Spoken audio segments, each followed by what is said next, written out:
എൻ്റെ പൊന്നു, ഒരു രക്ഷയില്ലാത്ത തിരക്ക്. മെട്രോ സ്റ്റേഷൻ്റെ ഉള്ളിൽ ഫുള്ള് തിരക്ക്. അവിടെ നിന്ന് ഇങ്ങോട്ട് പുറത്തിറങ്ങിയിട്ടും നീണ്ട ക്യൂ ആയിരുന്നു. വാട്ടർ മെട്രോ യാത്ര ഹൈക്കോർട്ട് ജംഗ്ഷനിൽ നിന്നും സ്റ്റാർട്ട് ചെയ്യുക എന്നുള്ളൊരു ആഗ്രഹം ഉപേക്ഷിച്ച് നേരെ ഞങ്ങൾ ഫെരി സർവീസ് പിടിച്ച് വൈപ്പിനിലേക്ക് യാത്ര തിരിച്ചു. അപ്പോൾ അതിനുവേണ്ടി ആദ്യം ഫോർട്ട് കൊച്ചിയിലേക്കാണ് പോയത്. ഫോർട്ട് കൊച്ചിയിൽ നിന്നും ജങ്കാറിൽ വൈപ്പിനിലെത്തി അവിടെ നിന്നാണ് ഞങ്ങളുടെ ഈ വാട്ടർ മെട്രോ യാത്ര സ്റ്റാർട്ട് ചെയ്തത്.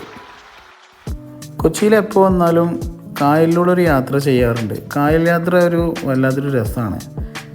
ഈ യാത്രയിലാണ് കൊച്ചി എത്ര സുന്ദരിയാണെന്ന് പോലും നമുക്ക് മനസ്സിലായി പോകുന്നത്. ഫെരി സർവീസും ജങ്കാറും ഒന്നും കാണിക്കുന്നില്ല. ഞങ്ങൾക്ക് ഹൈക്കോടതി ജംഗ്ഷനിലേക്ക് പോകുന്നതിനുള്ള വാട്ടർ മെട്രോ ആണ് വന്നിരിക്കുന്നത്.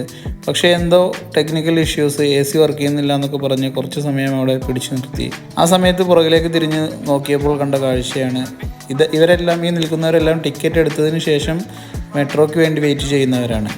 ഏകദേശം ഒരു 20 മിനിറ്റിലധികം ഞങ്ങളവിടെ പിടിച്ചു നിർത്തി. അതിനുശേഷം സെക്യൂരിറ്റി ചെക്കിങ് കഴിഞ്ഞ് ഞങ്ങൾ നേരെ മെട്രോയിലേക്ക് കയറുകയാണ്. വന്നവരിലേറെ യാത്രക്കാരും എന്നെപ്പോലെ ആദ്യമായി വാട്ടർ മെട്രോയിൽ യാത്ര ചെയ്യുന്നവരാണ്. അതിൻ്റെ ഒരു എക്സൈറ്റ്മെൻറ്റ് അവരുടെ മുഖത്ത് കാണുന്നുണ്ട്. കുറേ ഫാമിലികളും കുട്ടികളും ഉണ്ടായിരുന്നു കൂടെ.